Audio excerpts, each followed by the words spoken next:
नमस्कार,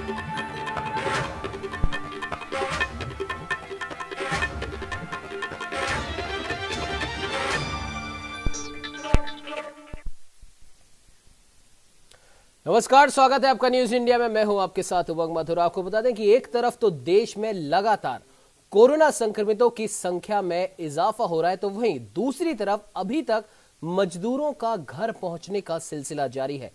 लेकिन ना तो सरकार इन मजदूरों की आवाज सुन रही है और ना ही इनके घरों तक पहुंचाने के लिए कुछ व्यवस्थाएं कर रही है। हालांकि बोला जा रहा है बसें लगाई गई हैं, ट्रेनें लगाई गई हैं, लेकिन उसके बाद भी हजारों की संख्या में मजदूर सड़क पर है, जिससे अन्य राज्यों में रहने वाले मजदूर पैदल ही पलायन करने को मजबूर है। जहां कई मजदूर घर की दहलीज पर पहुंचने से पहले ही सड़क हादसों में अपनी जान गंवा चुके हैं।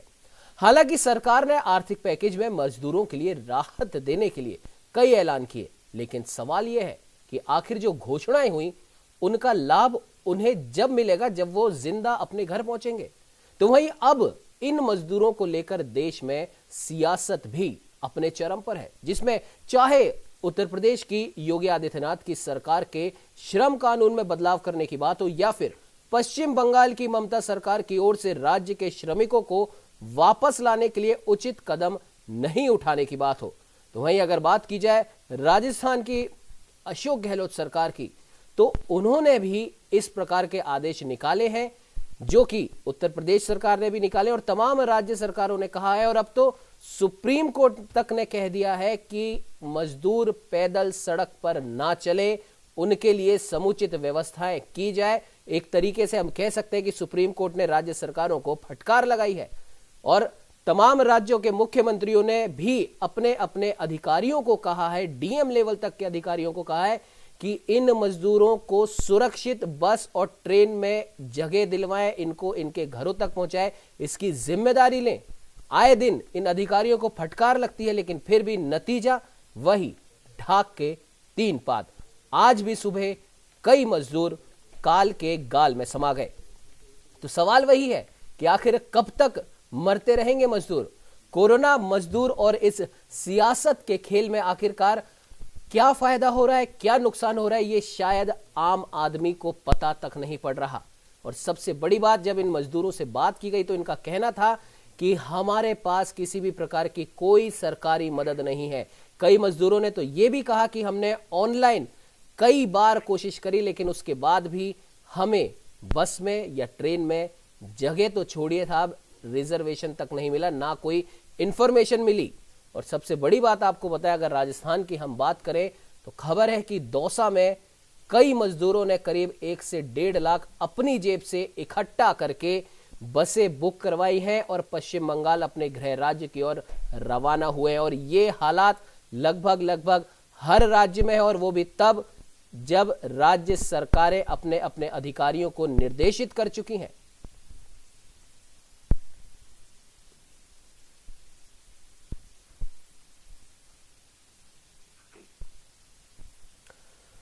वहीं इस पर बात करने के लिए जयपुर राजस्थान से वरिष्ठ संवाददाता रमेश पुरोहित हमारे साथ लाइव जुड़े हैं। उत्तर प्रदेश लखनऊ से विशेष संवाददाता शेखर आनंद त्रिवेदी भी लाइव जुड़े हैं और उत्तर प्रदेश उत्तराखंड के रेजिडेंट और एडिटर गौरव गुप्ता जी भी हमारे साथ लाइव जुड़े हैं।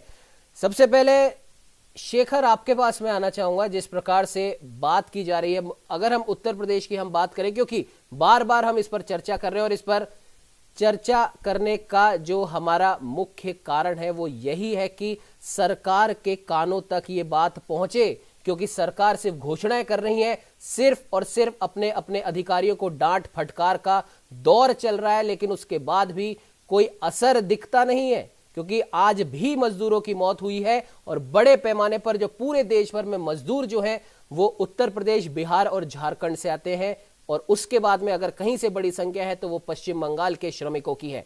और ये चारों राज्यों के श्रमिक पूरे देश भर में फैले हुए, यहां तक कि विदेश तक जाते हैं।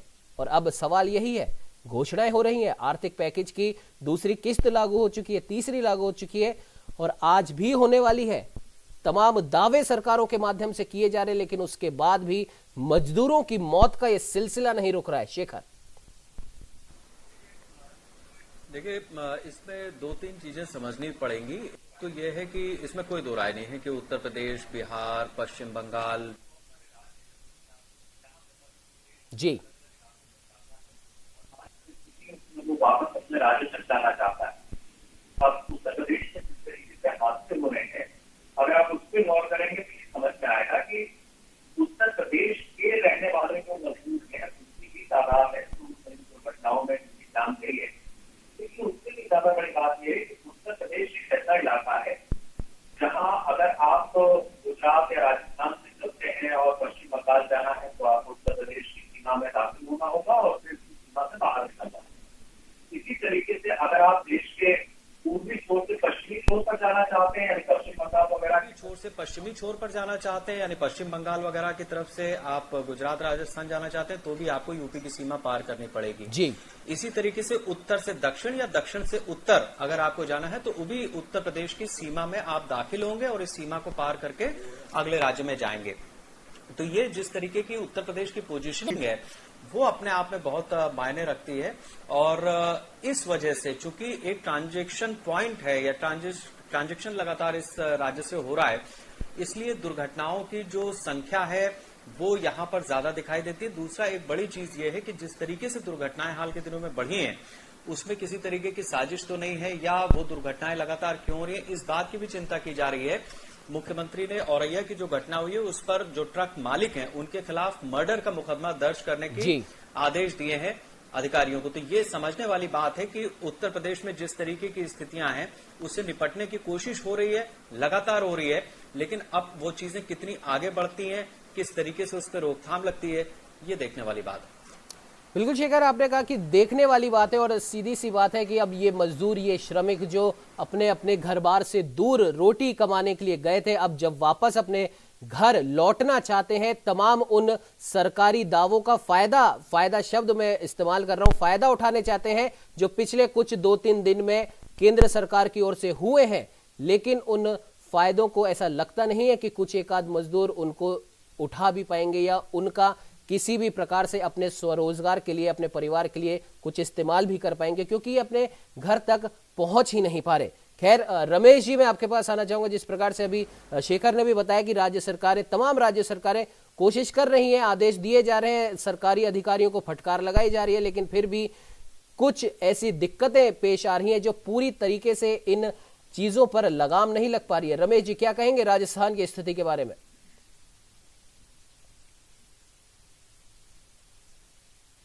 सबसे पहली बात, संवेदनशील सरकार, पारदर्शी सरकार और जवाबदेही सरकार जी, यह किसी भी सरकार की पहली प्राथमिकता होती है। और जब वो शपथ ग्रहण करती है तब जो शब्द बोले जाते हैं वो 3 शब्दों के इर्द गिर्द ही सारा जो है सिस्टम चलता है।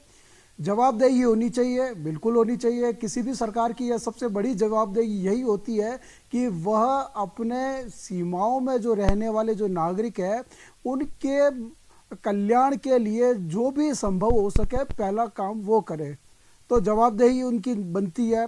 दूसरा कि पारदर्शी होना चाहिए, तो कानून, नियम, नीति, योजनाएं, कार्यक्रम जो बनते हैं उसमें ट्रांसपेरेंसी होनी चाहिए, ये भी उस सरकार की जिम्मेदारी और जवाबदेही होती है।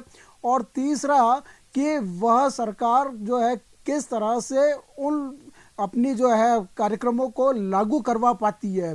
तो ट्रांसपेरेंसी हो गई, जवाबदेही हो गई, पारदर्शी हो गई, ये सब चीज़ें उसमें शामिल होती है। लेकिन जब इस तरह की जब आपदाएं आती है, महामारी आती है, मैं कई बार कहता भी हूँ कि इन चीज़ों को आपको एक तो तात्कालिक दृष्टि से भी देखना पड़ता है और दूसरा कि लॉन्ग टर्म इसकी इम्प्लीमेंटेशन किस तरह से होगा, उन योजना और कार्यक्रमों का दीर्घकालीन जो उसका प्रभाव है वो क्या पड़ेगा, वो भी आपको देखना पड़ता है।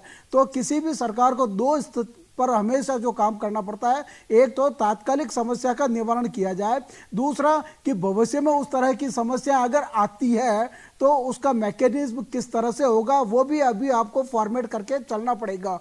कोरोना काल के दौरान जो दिक्कत उत्पन्न हुई है, एक नई जो है बीमारी जैसा आया है, पूरा विश्व इससे प्रभावित हुआ है, तो हर सरकार का यह दायित्व बनता है कि वह हमेशा के लिए और भविष्य की जो है आशंकाओं को ध्यान में रखते हुए अपना काम करे। ये तो हुआ एक बात। लेकिन अब आप आते हैं कि मजदूरों का जो पलायन जिस तरह का हो रहा है वो जो है हर आदमी अपने घर जाना चाह रहा है, ठीक है, लेकिन इस दरमियान जो अव्यवस्थाएं देखने को मिल रही है कि वह व्यक्ति जो है पैदल ही कैसे है, जो अपने 1,500 500 किलोमीटर दूर पैदल जा रहे हैं, उसमें भी वो लोग, महिला भी शामिल है, बच्चे भी शामिल है। रोजाना जो है फोटोज में देखते हैं, वीडियोस में देखते हैं कि किस तरह से वो एक कंधे पर जो है अपने सामान की गठरियां को ढोते हुए जा रहे हैं। तो सरकार को क्या ये सारी चीजें दिख नहीं रही है? अगर दिख रही है तो क्या वो आंख मूंद कर काम कर रही है? क्यों नहीं उन लोगों को रास्ते में खाने की सुख सुविधाओं की उपलब्धियां करवा दी जाए, और जहां पे भी वो रुकते हैं, रात को विश्राम करते हैं, तो वहां पर उनको जो है चिकित्सा सुविधाएं उपलब्ध है, ताकि रास्ता। और तीसरी बात कि जब दिल्ली और बॉम्बे की जो घटना हुई थी, हजारों लाखों की संख्या में जो है प्रवासी मजदूर एक दूसरे की जगह जाने को बेताब थे, उस समय बीच में सभी सरकारों ने ये एक मांग की थी कि वहां पर जो है रेलगाड़ियां चलाई जाए या बसों की उपलब्ध जो सुनिश्चित की जाए। राजस्थान में भी जब दिल्ली से ये जो माइग्रेट होकर के आने वाले थे, तब रोडवेज ने इस तरह की व्यवस्थाएं की थी कि जिस सीमा, राजस्थान की सीमा से लेकर के गंतव्य स्थान तक जो है उन लोगों को छोड़ा जाएगा। अब जब ये पैदल जा रहे हैं, आगरा रोड हो या दिल्ली रोड हो, हजारों की संख्या में पैदल व्यक्ति जाते हुए दिखते रहे हैं, तो क्या प्रशासनिक अधिकारियों को इस बात का इल्म नहीं है कि वे उनके लिए कुछ ऐसी व्यवस्थाएं करें कि जहां तक वो जाना चाह रहा है, जिस सीमा तक जाना चाह रहा है, रोडवेज की बसें, रवि जी माफ कीजिएगा, आपको बीच में रोक रहा हूं। सबसे बड़ा सवाल ही यही है, खुद मुख्यमंत्री भले ही राजस्थान के हो, उत्तराखंड के हो, उत्तर प्रदेश के हो या और भी किसी राज्य के हो, खुद मुख्यमंत्री ने आदेश दिए हैं कि सरकारी अधिकारी ये सुनिश्चित करेंगे कि कोई भी मजदूर, श्रमिक, कामगार सड़क पर पैदल ना चले। अगर उन्हें पैदल चलता दिखाई देता है तो उससे वो रिक्वेस्ट करके उसे किसी दूसरी जगह उसको ठहराएं, जब तक उसकी बस की, ट्रेन की व्यवस्था नहीं हो जाती। और जब तक ये व्यवस्था नहीं हो जाती तब तक उसके खाने पीने की, रहने की व्यवस्था की जाए। क्वारंटाइन में अगर उसको रखने की जरूरत है तो उसकी भी व्यवस्था की जाए। और ये आदेश कोई आज के या कल के नहीं है, ये कम से कम हफ्ता भर पहले के आदेश दिए गए हैं, जब पहला सड़क हादसा इस तरीके का हुआ था। और दूसरी सबसे बड़ी बात, औरैया की जो घटना हुई है वो इतनी शर्मनाक और दर्दनाक घटना है कि ये मजदूर सुबह 3 साढ़े 3 बजे पहले इन्हें चाय की तलब लगी थी, सड़क किनारे गाड़ी इनकी खड़ी थी, कुछ मजदूर उस गाड़ी में सो रहे थे और कुछ चाय पीने के लिए उतरे थे। सड़क किनारे खड़ी गाड़ी को एक ट्रक इतनी तेज टक्कर मारता है कि जो गाड़ी में जो मजदूर सो रहे थे उनमें से कई लोग अपनी आंख भी नहीं खोल पाए, सुबह का सूरज भी नहीं देख पाए। वो ये हालात है हमारी सड़कों पर, और वो भी तब जब तमाम सरकारी अधिकारियों को आदेश दिए गए हैं, तमाम टोल नाकों पर पुलिस बल तैनात है ये सुनिश्चित करने के लिए कि कोई कोरोना का मरीज हमारी राज्य की सीमा में ना आ जाए। इतनी जांच, इतने सुरक्षा बल, इतने पुलिस बल होने के बावजूद ऐसे हादसे दिन प्रतिदिन हो रहे हैं, तो ऐसे में जवाबदेही तो तय करनी ही पड़ेगी। खैर गौरव जी, आपके पास मैं आना चाहूंगा, क्या कुछ कहना चाहेंगे इन पूरे हादसों पर? क्योंकि उत्तराखंड की भी एक समस्या रही है पलायन की, तो वो समस्या हालांकि अब धीरे धीरे दूर हो रही है, क्योंकि हजारों की संख्या में लोग वापस अपने गृह राज्य लौट रहे हैं। लेकिन रास्ते में लौटते समय कई लोग तो अपने गृह राज्य की रेखा तक को छू नहीं पाते और मौत को गले लगा लेते हैं। क्या कहेंगे गौरव जी?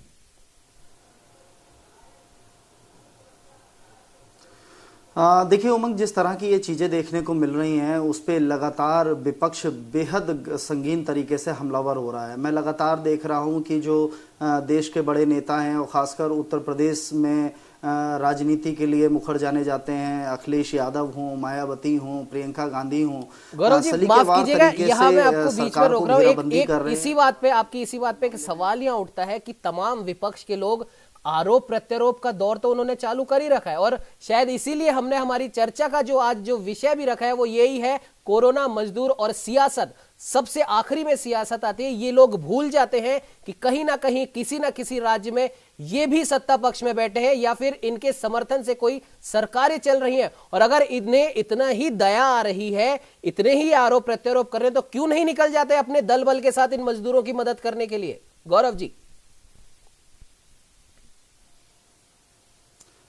बिल्कुल सही सवाल है आपका। और जिस तरीके से सरकार और मजदूर और सियासत को लेकर बात आ रही है उमंग, मैं हाल ही के कुछ ट्विटर अकाउंट पर जो अपडेट आए हैं, क्योंकि इस समय देखने को मिल रहा है कि विपक्ष सिर्फ बयानबाजी कर रहा है और उस बयानबाजी के साथ सरकार को किस तरीके से घेर रहा है, मैं एक दो ट्विटर अकाउंट के हवाले से आपको बताना चाहूँगा कि प्रियंका गांधी ने अब से 1 घंटे पहले सरकार से सवाल किया है कि वह सब कुछ देखकर अनजान बनी हुई है, क्या सरकार के पास बयानबाजी करना ही रह गया है। तो मौजूदा समय में जिस समय अखिलेश यादव भी लगातार इस चीज़ को लेकर कह रहे हैं उमंग कि एक महा एपिसोड चल रहा है, जैसे रामायण महाभारत चल रहा था, ऐसे अब पीएम आते हैं, वो हेडलाइन दे जाते हैं और लगातार रोज 3, क्योंकि प्रेस कॉन्फ्रेंस वित्त मंत्री की हो चुकी है, उस पर लगातार सवाल आ रहे हैं। और यही कारण है कि अखिलेश यादव का जो एक हाल ही में ट्विटर के हवाले से आया है कि ये सच की बुनियाद पर कभी नहीं दिखाई दे रहा है कि जिस गरीब के भरोसे की नींव पर महल तैयार हुआ था, सरकार को उस गरीब की कोई चिंता नहीं है। मौजूदा समय में इन मौतों को अगर देखें, प्रवासियों के लौटने के क्रम को देखें और सरकार के आर्थिक पैकेज को देखें, तो पूरी तरीके से अब सियासत हो चली है। कोरोना के कहर पर यह सवाल सरकार पर भी उठने लगा है उमंग की पूरी तरह से सरकार जो है वो प्रवासी मजदूरों को हक देने के मामले में, सुविधा देने के मामले में, उन्हें घर पहुंचाने के मामले में कहीं ना कहीं वो उसका जो तैयारी है वो विफल साबित हुई है। हालांकि आर्थिक पैकेज को एक मरहम के रूप में जरूर देखा जा रहा है, मगर प्रवासी मजदूरों को ये बिल्कुल नहीं समझ में आ रहा है, खासकर बड़े नेताओं को जब समझ में नहीं आ रहा है कि सरकार उनकी कैसे राहत कर रही है। बड़ा सवाल है। और मैं अगर बात करूं उत्तर प्रदेश की, उत्तराखंड की, राजस्थान की, तो तमाम जगह अभी भी ये स्थिति बनी हुई है कि प्रवासी मजदूर लाखों जो है समस्याओं से ग्रसित हैं। इतनी ज़्यादा तस्वीरें जो विचलित कर देने वाली आ रही हैं, और उसमें मौतों का आंकड़ा बढ़ना कोरोना कहर से नहीं बल्कि प्रवासियों के एक्सीडेंट से, प्रवासियों की मौतों से, ये बड़ा सवाल खड़ा करता है। और सियासत में अब ये साफ है कि इन लोगों को भी ट्विटर अकाउंट से बाहर निकलना होगा उमंग। जैसा आप कह रहे हैं कि बयानबाजी तो ये भी कर रहे हैं, धरातल पर हमें कहीं कांग्रेस के प्रदेश अध्यक्ष उत्तर प्रदेश में नहीं दिखाई देते हैं, यदा कदा कुछ तस्वीरों को छोड़कर कि कोई वो बड़े काम कर रहे हो इस समय कोरोना को लेकर या प्रदेश की जनता को लेकर, प्रवासी मजदूरों को लेकर। और यही कारण है कि सबके इतर अब ये सवाल उठने लगे हैं कि आखिरकार केंद्र सरकार और राज्य सरकार इस तरीके के दर्द को कब तक मिटा पाएंगी। जी उमंग। बिल्कुल गौरव जी, आपने सही कहा। सबसे बड़ा सवाल यही है कि भले ही केंद्र सरकार हो या राज्य सरकार हो, इस दर्द को वो कब तक निपटा पाएंगी, क्योंकि सबसे बड़ा जो दर्द इस समय पूरे विश्व में चल रहा है वो कोरोना से मुकाबले का है। कई लोग कोरोना के कारण काल के गाल में समा गए हैं और दिनों दिन ये आंकड़ा बढ़ता जा रहा है। शेखर, आपसे मैं जानना चाहूंगा, जिस प्रकार से कोरोना की भी बात हम कर रहे हैं, लगातार कर रहे हैं कि कोरोना का आंकड़ा बढ़ता जा रहा है, तो पहली चीज ये है कि मजदूर दिल्ली और मुंबई में जब बड़ी संख्या में वहां पर इकट्ठा हुए थे, तब से मजदूरों के पलायन की बात वहीं से स्टार्ट होती है। और उसके बाद तमाम राज्य सरकारें या फिर विपक्ष के नेता, हम कह सकते हैं कि उन्होंने केंद्र सरकार को घेरना शुरू कर दिया। लेकिन फिर मेरी वही बात को मैं दोहरा रहा हूं कि ये लोग ये क्यों भूल जाते हैं कि कहीं ना कहीं राज्य में इनके दल की भी सरकार चल रही है। उत्तर प्रदेश के लिए योगी आदित्यनाथ को जिम्मेदार ठहराया जा रहा है, केंद्र सरकार को जिम्मेदार ठहराया जा रहा है, लेकिन महाराष्ट्र में इनके दम से सरकार चल रही है, राजस्थान में कांग्रेस की सरकार है, और लगातार इन दोनों राज्यों से भी इसी प्रकार की खबरें आ रही हैं। तो क्या वहां के लिए इनका कोई दायित्व नहीं है? क्या ये सिर्फ और सिर्फ अपने एसी कमरों में बैठ के ट्विटर, जूम और सोशल मीडिया के हर उस प्लेटफॉर्म का उपयोग सिर्फ सरकारों को कोसने में करते रहेंगे? क्यों नहीं सड़क पर निकल जाते? क्या इनको कोरोना महामारी का इतना डर सता रहा है? शेखर, कहावत है खाली दिमाग शैतान का। जी, तो जो रहने की आदत थी वो खाली बैठे हुए हैं, उनके पास कोई काम तो है नहीं, तो खाली दिमाग शैतान का। अब हो क्या रहा है मैं आपको सिलसिलेवार तरीके से बताता हूं जी। आज मेरे एक मित्र ने अपने, वो एक बड़े दूसरे चैनल में है, उन्होंने अपनी एक खबर को इस तरीके की स्थिति है वगैरह वगैरह। मैंने उस खबर पर उनकी सवाल उठाए और सवाल उठाने के बाद उनसे कहा कि आप अपने रिपोर्टर से कंफर्म कीजिए कि ये स्टोरी प्लांट की गई है या वास्तविकता है जी। ओहदे पर हैं, उन्होंने तुरंत कंफर्म कराया और आप यकीन जानिए वो खबर राजस्थान की ही थी। जिस तस्वीर को उन्होंने लगाया था, जब क्रॉस चेक हुआ है तो वो रिपोर्टर, उससे मेल पर जब खबर क्लैरिफिकेशन मांगा गया है तो स्थिति यह है कि लोगों को खड़ा करके और उनके हाथ में डंडा पकड़ा के उन्हें विकलांग दिखाते हुए एंगल से फोटो खींची जा रही है और बड़े बड़े मीडिया संस्थान ऐसे हैं जो इन खबरों को बाकायदा पब्लिश कर रहे हैं, वो ब्रेकिंग चला रहे हैं जी। तो ये जो स्थितियां बनी हुई है, मीडिया को अगर पब्लिक कटघरे में खड़ा करती है तो उसके पीछे ये वजह नहीं है कि ईमानदार पत्रकार नहीं है या सही तरीके से नहीं हो रही है। उसके पीछे ये भी एक बड़ी वजह है जो इस तरीके से खबरों के पैमाने बदल करके और मेलाफाइड इंटेंशन के साथ चीजों को प्लान किया जाए। अब आप ये पूछेंगे कि साहब ये इसमें क्या है, मतलब कोई रिपोर्टर अगर कर देता है तो ये उसकी गलती नहीं। हो क्या रहा है अब मैं आपको बताता हूं। 27-28 मार्च जब लॉकडाउन का पहला चरण था, 24-25 मार्च को लागू हुआ और 5 दिन के बाद आपको याद होगा उत्तर प्रदेश की सीमा पर गाजियाबाद नोएडा में दिल्ली और हरियाणा से तमाम एक मजदूर आके, अब आप कहेंगे कि साहब ये क्या अचानक, वो तो चले आए थे जी। और क्योंकि अभी एक लॉकडाउन का माहौल चल रहा है इसलिए उन सारी चीजों को सतह पर लाने से भी एजेंसियां बच रही है, लेकिन रिपोर्ट आ रही है। उस रिपोर्ट में यह बात साफ कही गई है कि दिल्ली सरकार की तरफ से उन इलाकों में जो हरियाणा से भी सटे हुए, उत्तर प्रदेश से सटे या दिल्ली के वो इलाके जहां पर ऐसे प्रवासी मजदूर रहते हैं, नेटवर्क बना करके अफवाहें फैलाई गई। देश के कई बड़े पत्रकार ऐसे हैं जो अपने ट्विटर हैंडल से ट्वीट करते हैं और उसके बाद उसी ट्विटर को दिल्ली सरकार के उप मुख्यमंत्री रीट्वीट करते हैं। दिल्ली सरकार के या आम आदमी पार्टी के प्रवक्ता उसको रीट्वीट करते हैं। तो आप ये बताइए कि नेक्सस नहीं है तो क्या है?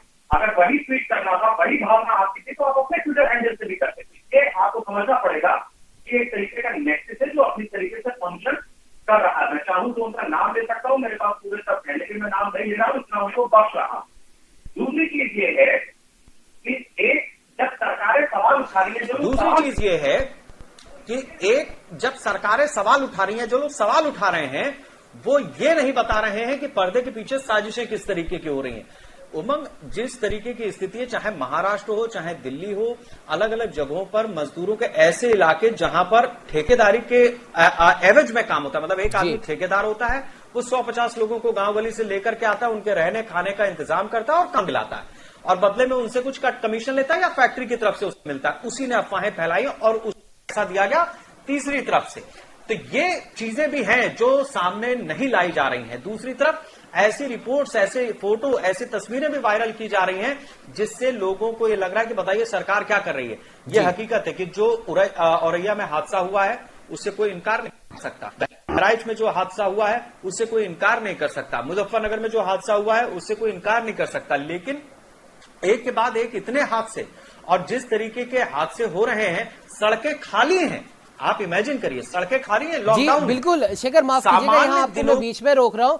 सबसे बड़ा सवाल ही यही है। याद कीजिए एक बार हमारी इसी CAA NRC NPR पर एक चर्चा चल रही थी, फिर उसके बाद हमने आतंकवाद की भी बात करी, तो उस समय भी ये बात हमने डिस्कस करी थी कि ऐसा लगता है कि पिछले 10 या 15 साल से एक पूरा एक ग्रुप बना हुआ है जो पूरे भारतवर्ष में किसी एक घटना को शुरू करता है और उसके बाद लगातार वैसी घटनाएं होनी शुरू हो जाती हैं। एक प्रकार से हम इसको कह सकते हैं कि ट्रेंड शुरू हो जाता है। हालांकि यहां पर इस शब्द को उपयोग करना बहुत गलत है, लेकिन फिर भी जिस प्रकार से हम देख रहे हैं पिछले 4-5 दिन से खाली सड़कें हैं, खाली सड़कों पर साइड में खड़ी हुई गाड़ियां हैं, उनमें एक्सीडेंट हो रहे हैं। सबसे बड़ी बात यह है जब पूरा ट्रैफिक चालू होता है, एक्सीडेंट होते हैं, तब कुछ और बात होती है। लेकिन जैसा कि आपने कहा, खाली सड़कों पर 24 से 25 लोग मर रहे हैं। वाकई में सरकारों को, अधिकारियों को सोचने की बेहद जरूरत है। यहां पर शेखर, इसमें कोई दो राय है नहीं उमंग, यही मैं आपको बताने की कोशिश कर रहा हूं और हमारे बहुत सारे दर्शकों को मैं ये चीज क्लियर करना चाहता हूं कि देखिए, ढाबे पर जब चाय पी जाती है, हम और आप भी सफर करते हैं, अपनी अपनी गाड़ियों से करते हैं जी। ढाबे के उस कैंपस में इतनी जगह होती है कि हम गाड़ियां घुमा करके अंदर पार्क करते हैं। फर्ज कीजिए कि नहीं भी जगह होती है, हमने रोड साइड में पार्क किया, तो भी वो कुछ सड़क के बीच में नहीं होती जी। और जिस हाईवे पे हुआ है वो 8-8 लेन के एक्सप्रेसवे हैं जी, 6-6 लेन के एक्सप्रेसवे हैं। आप इमेजिन करिए कि ट्रक वाला क्या, मतलब जिस ट्रक ने उसमें आकर के टक्कर मारी वो क्या कर रहा था कि साहब मैं रोड के किनारे किनारे जा रहा हूं। अरे कमाल है ये। अभी उस पर मर्डर का मुकदमा जब ट्रक मालिक पर डाला गया है ये खुलासा होने दीजिए। निश्चित रूप से इस तरीके की स्थितियों जो बन रही है खासतौर से उत्तर प्रदेश में, इसका खुलासा होगा। और छोड़ दीजिए आप, उन्नाव में जो एक विधायक के ऊपर मामला चल रहा था मर्डर और रेप का, जो जेल में भी है, सेंगर जी, उसमें जो पीड़ित पक्ष था उसकी गाड़ी का एक्सीडेंट हुआ। देखने में सामान्य लगता है, लेकिन जब जांच कराई गई तो पता यह चला कि उसी के एक ठेकेदार ने और उस ट्रक ने उनकी गाड़ी में टक्कर मारी थी।